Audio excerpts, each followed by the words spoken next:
The grand ballroom of the Vienna Musikverein shimmered under the soft golden glow of crystal chandeliers. It was one of those rare evenings where the air itself seemed to hum with elegance. Silk gowns brushed against tailored tuxedos, champagne flutes clinked with practiced grace, and the murmur of cultured conversation floated like background music beneath the real performance that had just ended. The night was a charity gala, but to those who mattered in the world of classical music, it was something far more, a stage within a stage, where reputations were polished and legacies quietly reaffirmed. At the center of it all stood the man everyone had come to see, though few would admit it outright. He wasn't just a pianist. He was a phenomenon. Critics called him the last true virtuoso. Fans whispered his name like a prayer before concerts, and fellow musicians either admired him from a distance or quietly resented the ease with which he commanded every room he entered. Tall, with silver threading through his dark hair and eyes that always seemed to be laughing, even when he wasn't, he carried himself like someone who'd long ago stopped wondering whether he belonged. Because of course he did. The world had told him so again and again. He'd just finished his performance, a fiery, almost reckless interpretation of Liszt's Hungarian Rhapsody No. 2 prayer, and the audience had responded with the kind of ovation usually reserved for royalty. Now during the intermission he moved through the crowd like a king, taking a casual stroll through his garden. People leaned in as he passed, hoping for a word, a nod, even just the brush of his sleeve against theirs. He accepted their admiration with a lazy charm, sipping from a glass of champagne that never seemed to empty. Near the far end of the room, close to the grand piano still waiting silently on the stage, sat a woman who looked entirely out of place. She wore a simple navy dress, nothing flashy, nothing expensive looking, and her dark hair was pulled back in a loose bun. She wasn't talking to anyone. In fact, she seemed to be doing her best not to be noticed at all. Her eyes were fixed on the piano, not with the wide-eyed awe of a tourist, but with a quiet, almost painful longing, like she knew every curve of that instrument, every scar on its wood, every note it could sing. The famous pianist noticed her almost by accident. He'd been making his way toward the balcony for a breath of cool night air when his gaze snagged on her stillness. In a room full of people trying desperately to be seen, her quiet presence stood out like a single unplayed note in a symphony. He paused, tilted his head slightly, and then, perhaps because the champagne had loosened his usual filter, or maybe because he'd grown bored of the predictable adoration, grinned. He turned on his heel and walked straight toward her.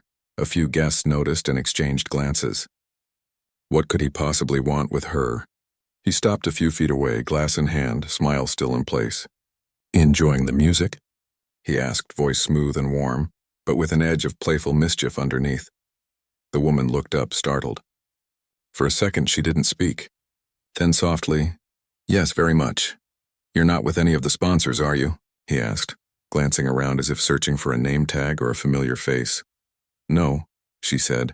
"I came with a friend. She's around somewhere." He nodded slowly, as if this explained everything, and nothing at all. His eyes flicked to the piano behind him, then back to her. "You look like you know your way around one of those." She gave a small, almost imperceptible shrug. "I used to play?" "Used to?" He raised an eyebrow. "What happened? Did life get in the way?" She didn't answer right away. Her fingers, resting in her lap, curled slightly as if remembering the weight of ivory keys. Something like that. He took a sip of champagne, then gestured toward the stage with his glass. "Well, the piano's just sitting there, all dressed up with nowhere to go." He paused, and that mischievous glint returned to his eyes. "Tell you what, why don't you give it a go? Right now? For fun." A few people nearby had stopped their conversations, drawn in by the exchange. Some smiled indulgently, assuming this was part of his charm. Another one of those spontaneous moments that made him so magnetic. Others looked uncomfortable, sensing the imbalance in the interaction. The woman, however, just stared at him, her expression unreadable. "I couldn't," she said finally. "Not here. Why not?" He pressed, his tone light but insistent. "It's just us. No critics, no pressure, unless—" He leaned in slightly, voice dropping to a conspiratorial whisper. "Unless you're scared you'll show me up?" That got a laugh from the small circle that had formed around them. It was meant to be harmless, a joke among equals, even if they weren't equals at all. To him it was a throwaway line, A bit of playful theater to liven up the intermission. He fully expected her to blush, shake her head, and retreat into the safety of the crowd. But she didn't. Instead, she stood up. Slowly, deliberately, she rose from her chair. Her dress didn't ripple dramatically. There was no cinematic swell of music, but something in the way she moved made the room feel suddenly smaller, quieter. The laughter died down. Even the clinking of glasses seemed to pause. She didn't say a word. She just walked past him toward the stage. He blinked, caught off guard.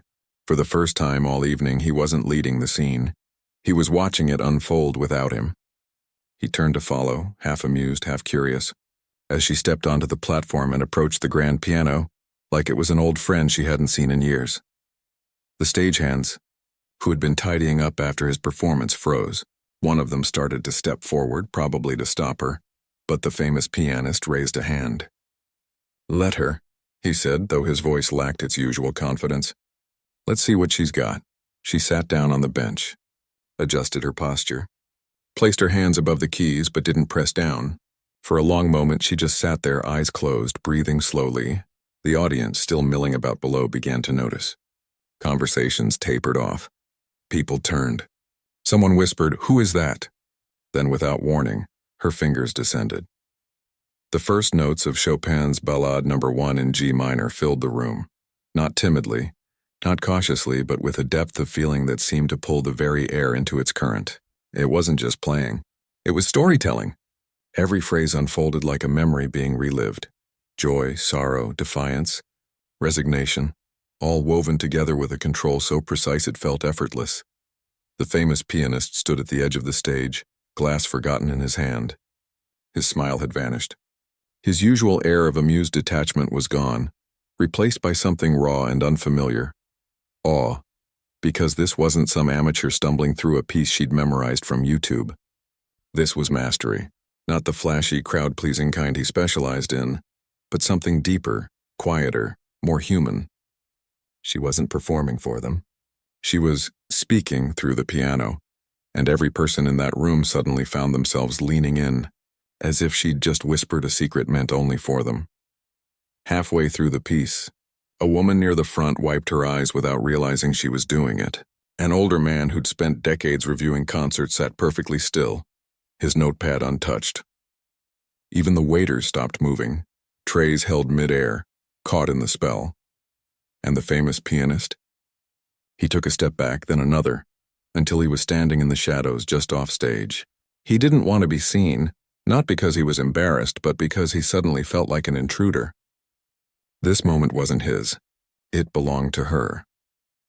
When the final chord rang out, a soft, aching resolution that seemed to hang in the air long after the sound had faded, the silence that followed was total. Not a cough, not a shuffle, not even the rustle of fabric, just stillness.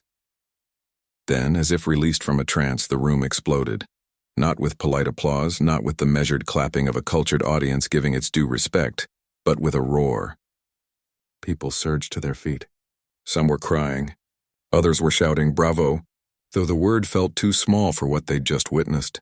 The sound built and built, a wave of pure, unfiltered emotion crashing against the stage. She didn't stand right away. She kept her hands on the keys, head bowed, as if gathering herself. When she finally rose, she turned toward the crowd with a look of quiet disbelief, like she, too, had been surprised by what had just happened, and then her eyes found him. He was still standing in the shadows, but now he stepped forward into the light. No smirk, no clever remark, just a slow, deep nod, one artist to another. And in that nod was everything: apology, admiration, humility. The crowd, still cheering, didn't notice the exchange. But those who did, the stage manager, the violinist watching from the wings, the elderly patron who'd seen legends come and go, knew they'd just witnessed something rare. Not just a performance, but a reckoning. Back in the ballroom, the atmosphere had shifted. The gala was no longer about donations or social status or even the famous pianist's brilliance. It was about the woman who'd walked onto that stage with nothing but a quiet past and a pair of hands that remembered how to speak when words failed. As the applause finally began to fade into murmurs of wonder, the famous pianist made his way backstage, his mind racing. He didn't know her name. He didn't know her story, but he knew one thing for certain. His joke had just unraveled everything he thought he understood about talent, about worth, about who gets to be heard in this world. And for the first time in years, he felt small, not in a bad way, but in the way you feel when you stand beneath a vast night sky and realize how much you've been missing. The intermission was over. But something far more important had just begun. The applause didn't stop. It rolled through the hall like thunder after a long drought, deep, shaking, impossible to ignore. People weren't just clapping. They were stomping, whistling, calling out in languages from all over the world as if trying to say something the piano hadn't already said better. The woman at the center of it all stood perfectly still, hands folded gently in front of her, eyes lowered. She didn't bow. She didn't smile. She just breathed, like someone who'd just surfaced from deep underwater and was still learning how to use her lungs again. Backstage, chaos had turned into stunned silence. Stagehands who'd been packing up cables froze mid-step. The lighting technician stopped adjusting the spotlights and just stared at the monitor, mouth slightly open. Even the security guard near the green room door forgot to check his radio. Everyone had expected the evening to end with the famous pianist's encore, a dazzling, crowd-pleasing flourish to send guests home buzzing. No one had prepared for this, and the pianist himself. He stood near the curtain, one hand gripping the velvet fabric like it was the only thing keeping him upright. His chest felt tight, not from jealousy, that would have been easier to handle, but from something far more disorienting: recognition. He'd spent his whole life chasing perfection, polishing every note until it gleamed like glass. But what he'd just heard wasn't polished. It was alive, messy, human. And that made it more powerful than anything he'd played all night. As the clapping finally began to soften into murmurs and sniffles, he made a decision. He walked onto the stage, not with his usual swagger, but slowly, almost reverently. The crowd quieted further, sensing a shift. He stopped a few feet from her and extended his hand. "Will you play another?" he asked, voice low enough that only she could hear. She looked at his hand, then up at his face. There was no triumph in her eyes, no "I told you so." Just quiet exhaustion, and something else. Hesitation. Like she wasn't sure she belonged here, even after what she'd just done. I don't know if I can," she said softly. "You already did," he replied, "and the room is yours." That seemed to settle something in her. She gave a small nod, sat back down, and without fanfare, placed her hands on the keys once more. This time, she chose Rachmaninoff's Prelude in C-sharp minor, a piece known for its brooding intensity and thunderous climax. But she didn't rush to the drama. She began with the opening chords so softly they were almost a whisper, drawing the audience in like she was sharing a secret. Then slowly the music swelled, not with showy force, but with aching inevitability, like a storm gathering on the horizon. Halfway through, a man in the third row closed his eyes and didn't open them again until the final note. A young girl, no older than 10, clutched her mother's arm so tightly her knuckles turned white. In the balcony, an old woman who'd once studied piano at the conservatory decades ago pressed a hand to her mouth and wept silently, remembering a version of herself she thought she'd lost. The famous pianist stood off to the side, arms crossed, but his posture had changed. He wasn't watching like a rival anymore. He was listening like a student. When she finished, the silence returned, but this time it was different, deeper, more respectful. No one clapped right away. They just sat with the echo of what they'd heard, letting it settle into their bones. Then one person stood. Then another. Soon the entire room was on its feet again, but this time the applause was quieter, more solemn, like they were honoring something sacred, not just celebrating a performance afterward.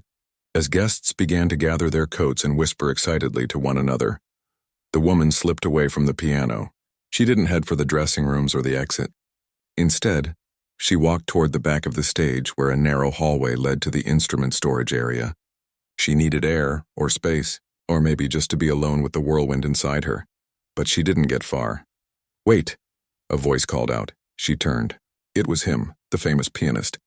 He held 2 glasses of water this time, not champagne. He offered one to her. She took it without a word. For a long moment they just stood there in the dim hallway, the distant hum of the departing crowd muffled by thick walls. I owe you an apology, he said finally. She shook her head. You didn't know. That's not an excuse, he replied. I made an assumption, and I was wrong. Spectacularly wrong. She looked down at her hands, the same hands that had just commanded a room full of strangers with nothing but 88 keys and memory. It's okay, she said. People make assumptions about me all the time. Why? He asked gently. You're clearly extraordinary. She gave a small, tired laugh. I wasn't always like this, and I haven't been for a long time. He waited, sensing there was more. I used to play, she said after a pause. Not just casually. I trained for it. Lived for it, but life got complicated. I walked away, and after a while you start to believe you don't belong in places like this anymore. You never stopped belonging, he said. You just stopped showing up. She didn't answer right away. Then, it's not that simple. I know, he said. But tonight, you showed up. And you reminded all of us why we fell in love with music in the first place.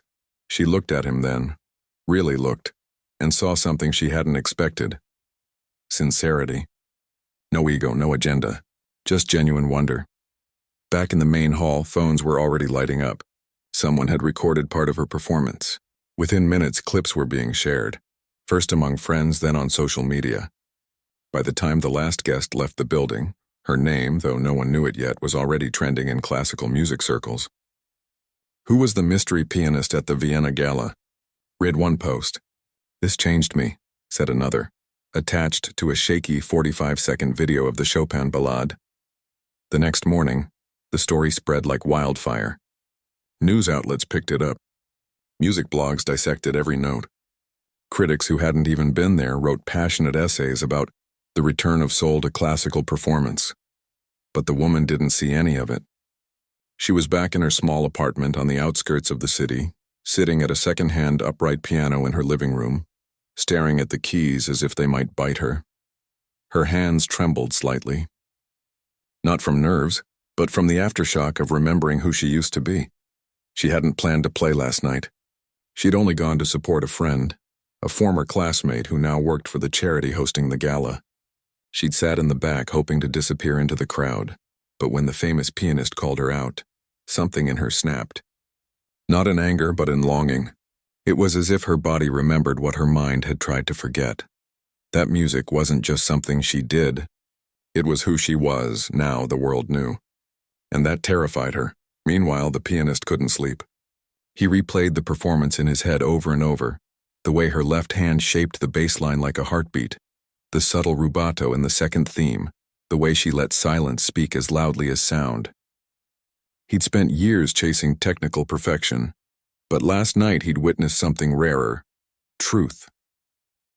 By mid-morning he'd made a call, not to his agent, not to a publicist, but to the director of the Musikverein. I want to host a recital, he said, and I want her to headline it. The director was skeptical.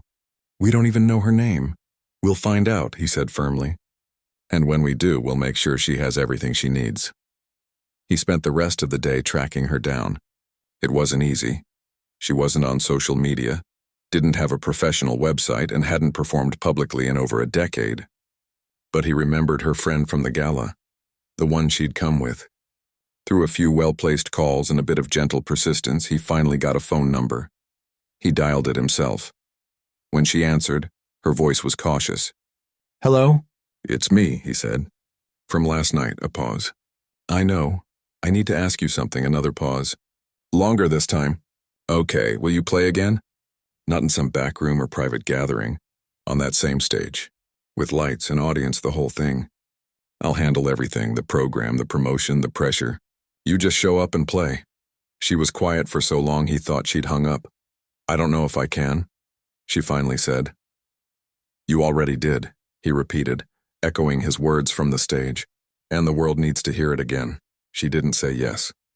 But she didn't say no.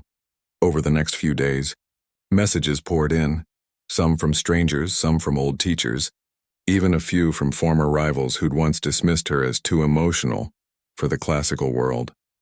One email came from a retired conductor who'd seen her perform as a student 20 years ago. I always knew you'd come back, he wrote. The music never leaves you. It just waits. She read that line 3 times. Meanwhile, the pianist didn't push. He sent one more message, no pressure. Just know the door is open, whenever you're ready. And then he waited. What he didn't know, and what she hadn't told anyone, was that playing last night had reopened a wound she'd carefully stitched shut.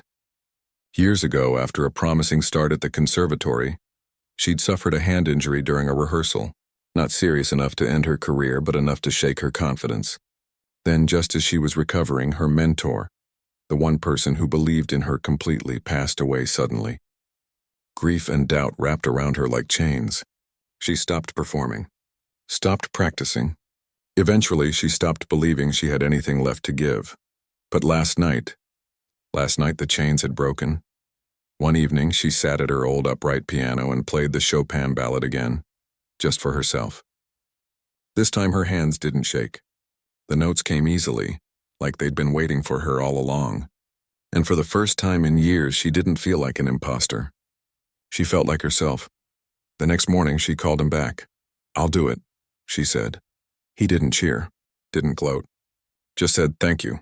Preparations began immediately. The Musikverein announced a special recital, an evening of rediscovery, with the mysterious pianist from the gala as the featured artist. Tickets sold out in under an hour. Critics sharpened their pens. Fans booked flights from across Europe. But none of that mattered to her now. Because she'd realized something. She wasn't doing this for them. She was doing it for the girl she used to be. The one who loved music more than fame, more than applause, more than fear. And as she walked into the rehearsal hall for the first time in over a decade, the famous pianist waiting by the piano to greet her, she finally understood. The joke hadn't been on her. It had been on everyone who'd forgotten that greatness doesn't always wear a spotlight. Sometimes it sits quietly in the back of the room, waiting for the right moment to speak. Backstage at the Musikverein, the air smelled of wood polish, old paper, and the faint metallic tang of tuning pins. It was early afternoon, and the grand hall was empty. No audience, no cameras, just silence and sunlight streaming through high windows. The woman stood near the piano, arms crossed, watching as a technician made final adjustments to the Steinway. Her reflection in the glossy black surface looked smaller than she felt inside. She hadn't slept much the night before, not from nerves, though those were there, but from memories. All night, fragments of the past kept surfacing. The weight of her first recital dress, the sting of a harsh critique from a professor who said she lacked discipline, the quiet pride in her mentor's eyes after she nailed a difficult passage no one thought she could handle. And then later the crushing silence after he was gone, the way the piano had sat untouched in her apartment for months, gathering dust like a tombstone. Now here she was again. Not by accident this time, by choice. The famous pianist walked in carrying 2 paper cups of tea. He'd traded his tuxedo for a soft sweater and jeans, looking more like a neighbor than a global star. He handed her 1 cup without a word. "Still thinking about backing out?" he asked gently. She shook her head. "No, just remembering." He leaned against the piano, careful not to touch the keys. "You don't have to tell me your story," he said. "But if you want to, I'm listening." She looked at him, really looked, and saw something she hadn't expected. Patience. No agenda, no push for drama or a headline. Just a quiet offer of space, so she began. "I was studying at the conservatory," she said, voice low but steady. "Not the star student, but good enough. People said I had sensitivity, that I played like I was feeling every note, not just hitting it." She paused, smiled faintly.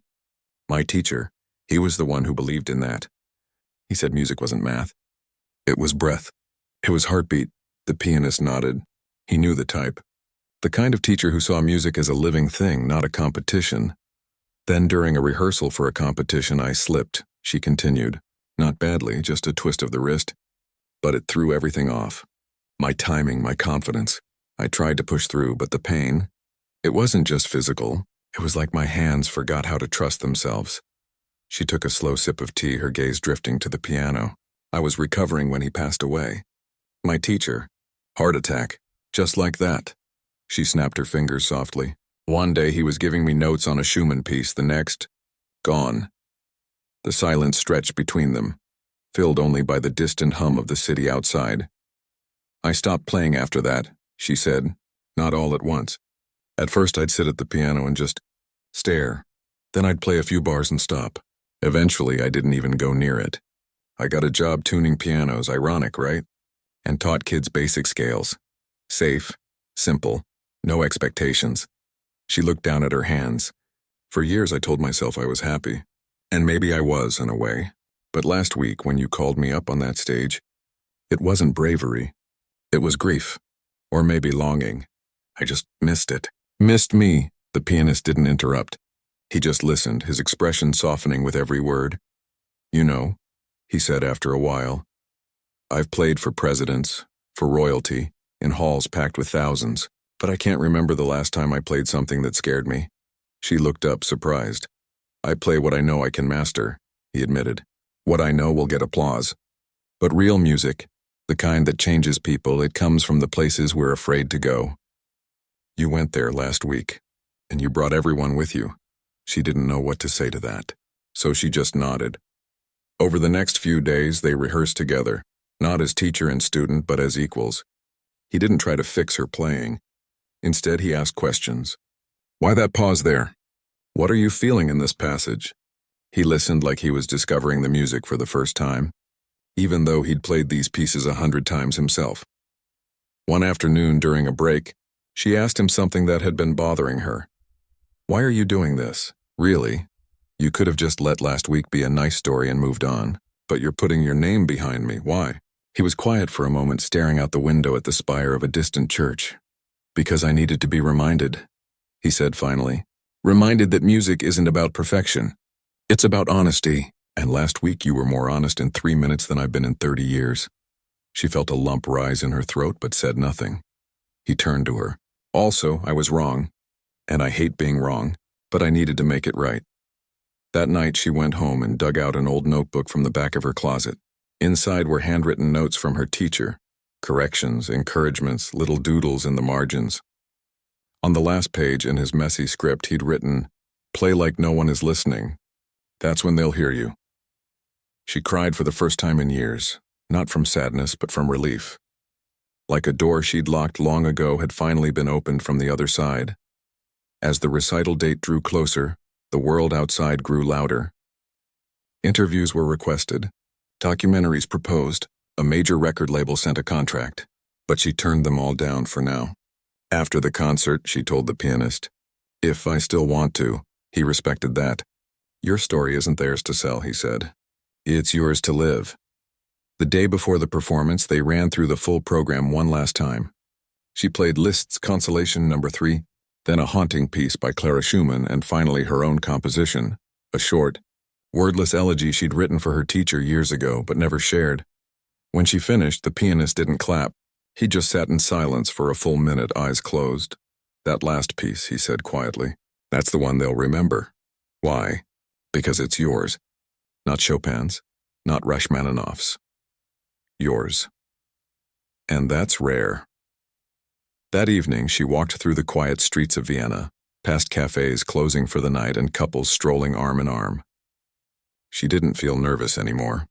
She felt clear, like the fog had lifted, and she could finally see the path ahead, not as a return to who she was, but as a step toward who she could become. Back at her apartment, she placed a single red rose on her piano, the same one she'd played on as a child, the one that had sat silent for so long. Then she sat down and played her teacher's favorite piece softly just for him. The next morning she woke early. No panic, no second-guessing. She dressed simply, a dark dress, comfortable shoes, and made tea. As she sipped it, she thought about the audience that would fill the hall tonight. Some would come out of curiosity, some out of hope, some just to say they were there. But she wasn't playing for them. She was playing for the girl who once believed music could save her, and maybe, just maybe, it already had. When she arrived at the Musikverein that evening, the energy was electric. People lined the streets hoping for last-minute tickets. Cameras flashed near the entrance. But inside, backstage, it was calm. The pianist met her at the door. "Ready?" he asked. She took a deep breath. "Yes," he smiled. "Then go remind them what music is really for." She walked to the stage alone. The curtain hadn't risen yet, but she could hear the murmur of the crowd, hundreds of people waiting. Not for a spectacle, not for a legend, but for truth, and this time she was ready to give it to them. The hall fell silent the moment she stepped onto the stage. Not the polite hush of an audience settling in, but a deep, collective breath held in anticipation, like the whole room had leaned forward at once. She walked slowly, not with the practiced glide of a seasoned performer, but with the quiet certainty of someone who had already faced the hardest part, showing up. She sat at the piano, adjusted the bench, placed her hands above the keys, and for a heartbeat she closed her eyes, not to block out the crowd, but to find the center of herself again. Then she began. The first notes were soft, almost hesitant, Clara Schumann's Romance in a Minor, a piece full of longing and grace. But as the music unfolded, something shifted. The hesitation melted away, replaced by a steady, unwavering voice. Her fingers moved with a kind of quiet authority, shaping each phrase like she was telling a story only she knew the ending to. The audience didn't just listen, they leaned in as if afraid to miss a single whisper. Backstage, the famous pianist stood just out of sight, arms crossed, eyes closed. He wasn't watching. He was listening like he'd never listened before. And what he heard wasn't just skill, it was survival. Every note carried the weight of years spent in silence, of grief held close, of love that never stopped, even when it went unspoken. Halfway through the program, she played the piece she'd written for her teacher, the short, wordless elegy. There were no grand flourishes, no thunderous climaxes, just a simple melody that rose and fell like a breath, repeating with slight variations as if searching for something it knew it would never find again. A woman in the front row covered her face with her hands. An older man in the balcony sat perfectly still, tears tracing slow paths down his cheeks. No one moved. No one dared. When the final note faded into silence, the room didn't erupt in applause right away. Instead, people sat in stunned stillness as if waking from a dream they didn't want to leave. Then slowly one person stood. Then another. Soon the entire hall was on its feet. Not cheering, not whistling, but clapping with a reverence usually reserved for sacred spaces. She didn't bow dramatically. She simply stood, nodded once, and walked off stage. But the moment she turned the corner into the wings, her legs gave out. She sank onto a nearby bench, trembling, not from fear, but from release. It was over, and she'd done it. Not perfectly, but honestly. The pianist was there in an instant, crouching beside her. "You were incredible," he said, voice thick with emotion. She looked at him, eyes wide. Did I really do it?" "You didn't just do it," he said. "You reminded everyone why we care about this music at all." Back in the audience, people weren't leaving. They lingered in their seats, talking in hushed tones, wiping their eyes, holding hands. Strangers exchanged knowing glances, as if they'd all just shared something deeply personal. Outside, the line of people who hadn't gotten tickets still stood on the sidewalk, hoping for a glimpse, a word, anything. When word spread that the performance had ended, a quiet round of applause broke out on the street, not for a celebrity, but for a feeling they'd all just missed, yet somehow understood. Within hours, recordings began appearing online, not the shaky phone clips from the gala, but high-quality audio captured by a sound engineer who'd been in the hall. Critics who had dismissed the initial viral moment as a fluke now wrote glowing reviews. A masterclass in emotional truth, one called it. "Not a performance, but a homecoming," said another. But the real impact wasn't in the headlines. It was in the messages that started flooding in. A teenager in Berlin wrote, "I've been too scared to audition for music school. After hearing you, I'm going to try." A retired nurse in Prague shared, "I played piano as a girl, then gave it up when I became a mother. Today I dug out my old sheet music." A man in Tokyo, recovering from surgery, sent a simple note. "Your music made the pain feel lighter." She read everyone, and for the first time she didn't feel like an imposter. She felt like a thread in a much larger tapestry, connected, not alone. The next morning, the pianist met her at a quiet cafe near the Danube. They sat by the window, steaming mugs between them, the city waking up around them. "You know, they're calling it the Vienna miracle," he said with a small smile. She shook her head. "It wasn't a miracle. It was just me." "Sometimes," he said, "just me is the most miraculous thing of all." He slid a folder across the table. Inside were offers, concert invitations from London, Paris, New York, recording contracts, even a proposal for a documentary. But at the top was a single sheet of paper with a handwritten note from the director of the Musikverein. "We would be honored to host you any time. The stage is yours." She stared at it for a long time. "I don't want to become a product," she said finally. "I don't want this to turn into a brand or a story they sell." "I know," he said. "That's why I told them all the same thing. Nothing happens without your say. No interviews. No rushed albums. You move at your own pace." She looked at him surprised. "You did that?" "You trusted me with your music," he said. "The least I can do is protect it." Over the next few weeks they worked together, not as star and newcomer but as collaborators. He helped her choose pieces for a possible album, not based on what would sell but on what felt true.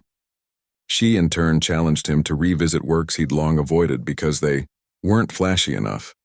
One evening, during a rehearsal, he played a simple Mozart sonata, something he hadn't touched in years, and she heard something new in it: vulnerability.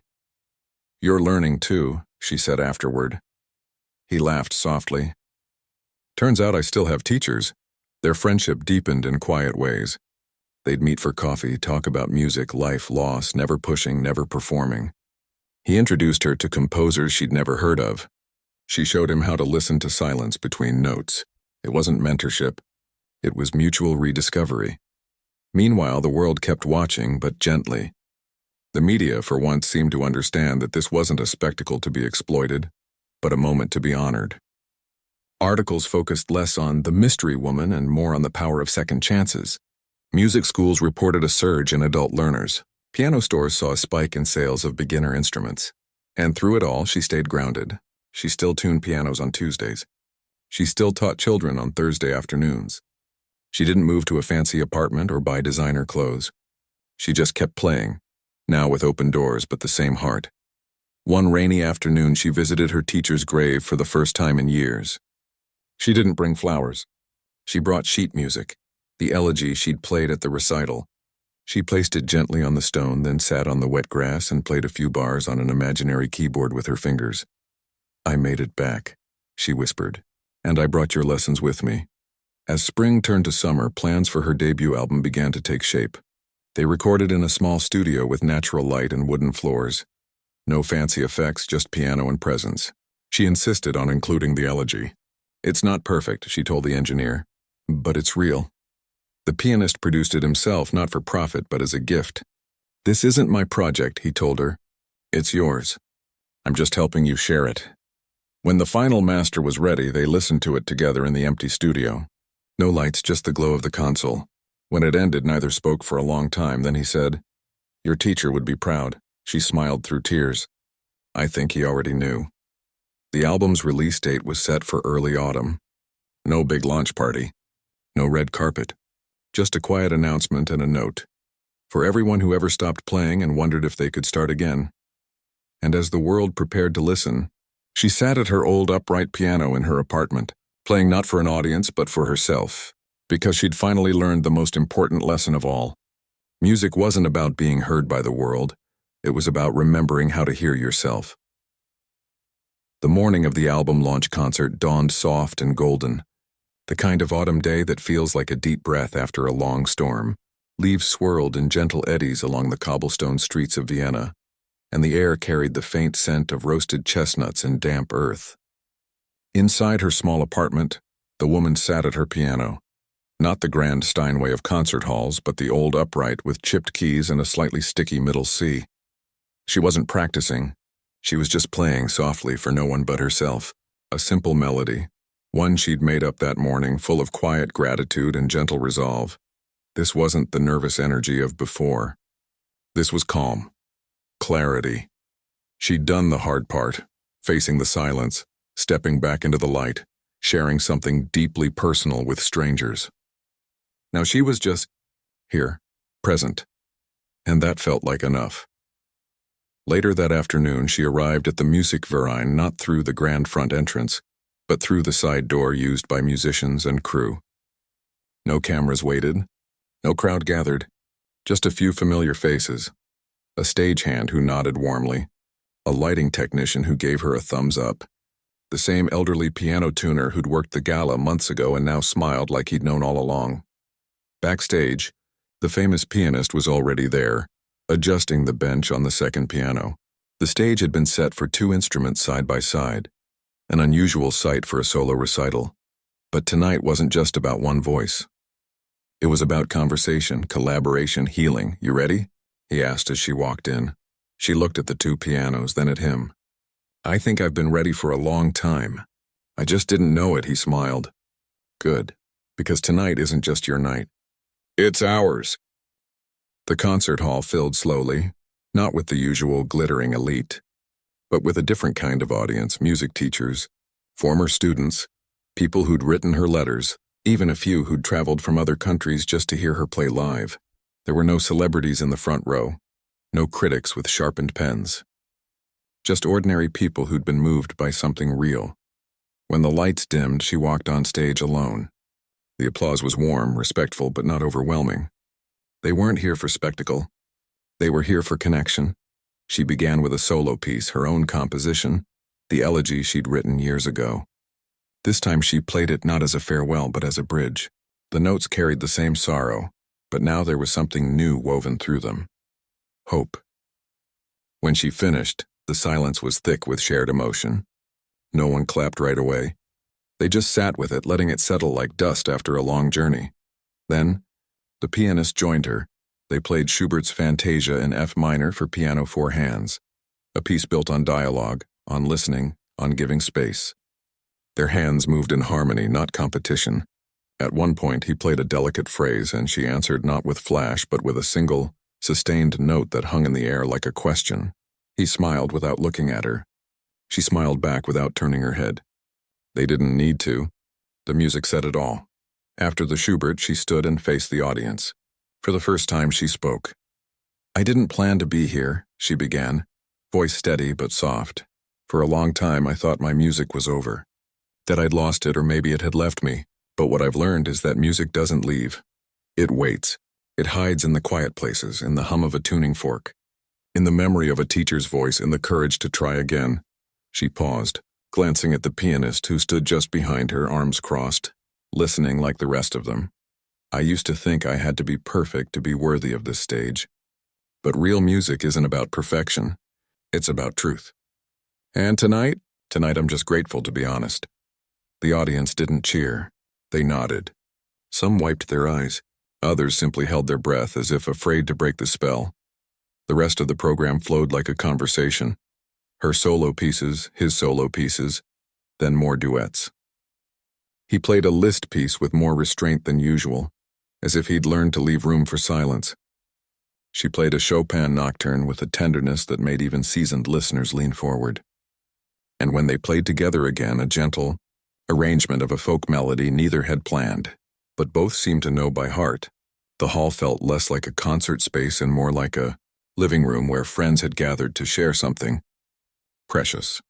After the final note faded, they stood side by side, hands clasped briefly in a gesture that needed no explanation. The applause that followed wasn't thunderous. It was deep, sustained, full of respect, not just for the performance but for the journey behind it.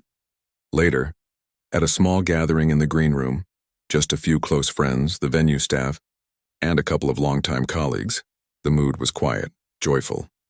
No champagne towers, no flashing cameras, just tea, pastries, and soft laughter. Someone played a recording of her album on a small speaker, and people listened as if hearing it for the first time, even though many had already played it dozens of times at home. The pianist handed her a copy of the album, its cover simple, just a black and white photo of her hands resting on piano keys, no name, no title. "Just the music, they're calling it the unheard voice," he said. "But I think it was always heard. Just not by the right people at the right time."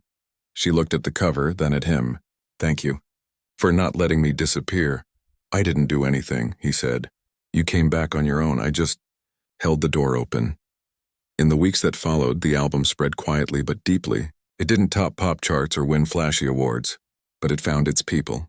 A music therapist in Oslo used it with patients recovering from trauma. A high school in Lisbon played it during study hours to help students focus. A grandmother in Buenos Aires wrote to say she'd played it for her granddaughter, who'd just started piano lessons, and told her, "This is what real music sounds like." And the woman? She kept teaching, kept tuning pianos. But now, sometimes after a lesson, a student would ask, "Can you play something for me?" And she would. Not to impress, just to share. She also began offering free workshops for adults who'd given up music long ago, people with stiff fingers and nervous hearts, who needed to hear that it's never too late to begin again. In those rooms there were no critics, no expectations, just people rediscovering the joy of making sound with their own hands. The famous pianist, meanwhile, changed too. He still performed around the world, but his programs grew quieter, more introspective. He started including pieces by overlooked composers, especially women, especially those who'd been told they didn't belong. And at every concert he made a point to say, "Greatness isn't always loud. Sometimes it's the voice that's been waiting in the back of the room." One evening, months later, they met again at the Musikverein, just the two of them, long after the last audience had gone home. The hall was dark except for a single spotlight on the stage. They sat at the two pianos, not to rehearse, not to perform, but just to play. No one recorded it. No one watched. It was just music floating in the empty space, belonging to no one and everyone at once. As they finished a simple duet, a lullaby neither had planned but both seemed to remember, they sat in comfortable silence. "You know," he said finally, "that night at the gala, I thought I was giving you a chance." She looked at him. "And now?" "Now I know you gave me one too," she smiled. "Then I guess we're even." Outside, the city slept. But inside, the music lingered, soft, steady, alive. Not because of fame or fortune, but because two people had chosen honesty over pride, courage over comfort.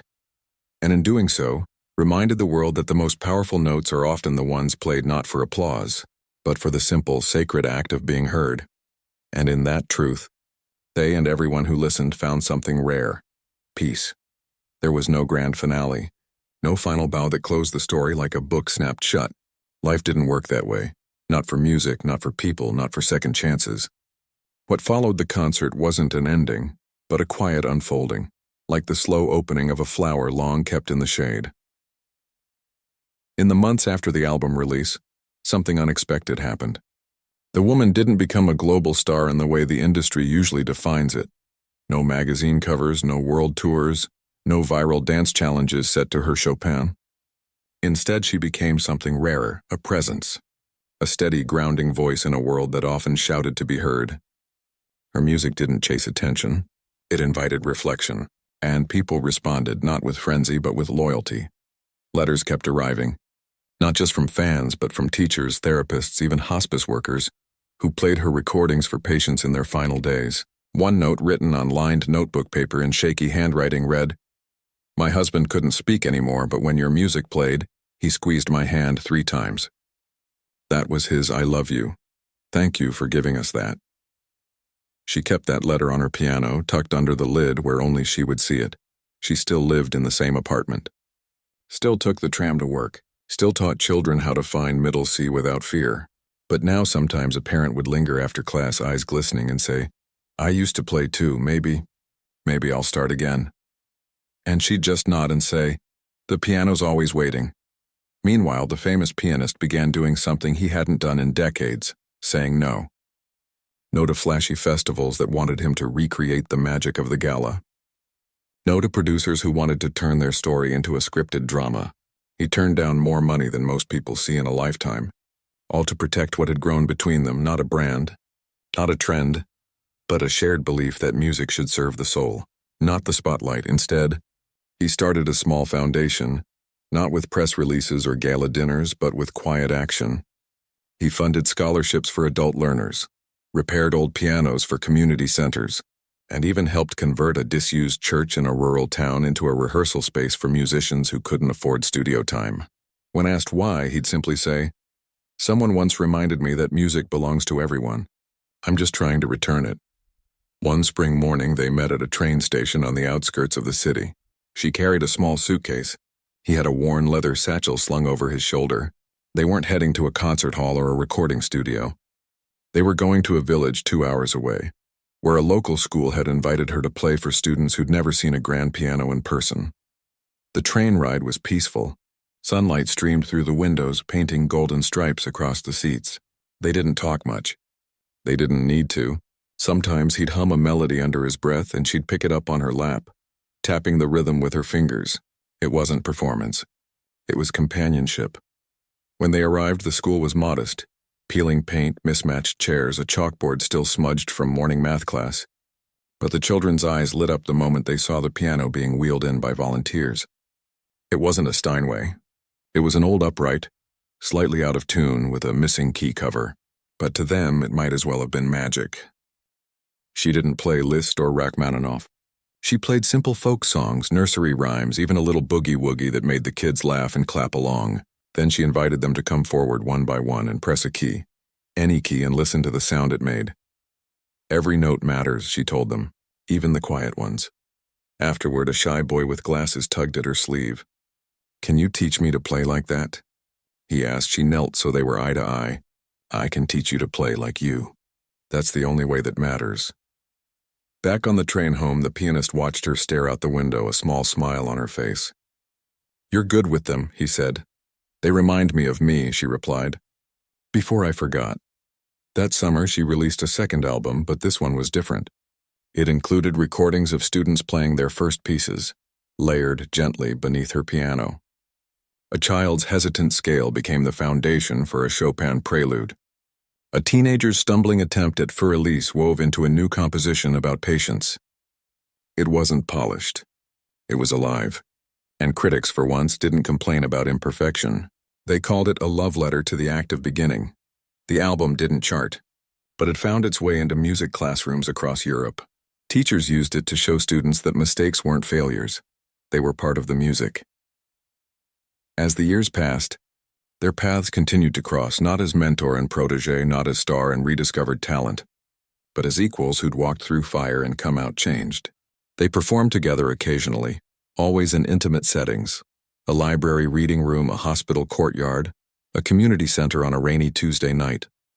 No tickets, no programs, just open doors and open hearts. Once, during a performance at a veterans' home, an elderly man in a wheelchair began to cry during her rendition of Clair de Lune. Afterward, he told her it was the song his wife used to play before she passed. "Haven't heard it in 30 years, he said, voice cracking. Felt like she was back in the room. She didn't say much.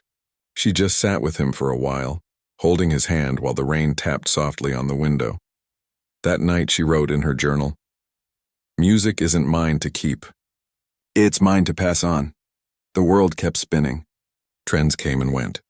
New stars rose and faded. But in quiet corners, classrooms, living rooms, hospital rooms, her music remained. Not because it was perfect, but because it was true.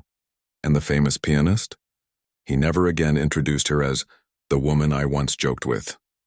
Instead, when asked about her, he'd simply say, "She's the one who taught me how to listen." Years later, on a crisp autumn evening, much like the one of her debut, they returned to the Musikverein, not to perform, but to attend a student recital. A young woman, barely 20, sat at the piano, visibly nervous. She played the same Chopin ballade that had once left a room speechless. Halfway through, she faltered, missed a chord. Her face flushed with panic. But then, from the back row, the woman stood, not to correct, not to rescue, but to nod gently, with understanding. The student saw her, took a breath, and began again, not from the top, but right where she'd left off, and this time, she played not for perfection, but for truth. Afterward, as the audience clapped warmly, the woman turned to the pianist beside her. "She's going to be all right," she said. He smiled, because someone showed her it's okay to be human. They walked out into the cool night air, the city lights shimmering like distant stars. No one recognized them. No one asked for autographs. They were just two people walking side by side, carrying music in their hearts long after the last note had faded. And in that ordinary moment, no cameras, no crowd, no fanfare, they found what they'd both been searching for all along: peace. Not the kind that comes from applause, but the kind that comes from knowing you showed up. You spoke your truth, and in doing so, gave someone else permission to do the same. The story didn't end with a standing ovation. It ended with a quiet walk home, hands in pockets, the echo of a single piano note still ringing in the silence between them, soft, steady, and enough.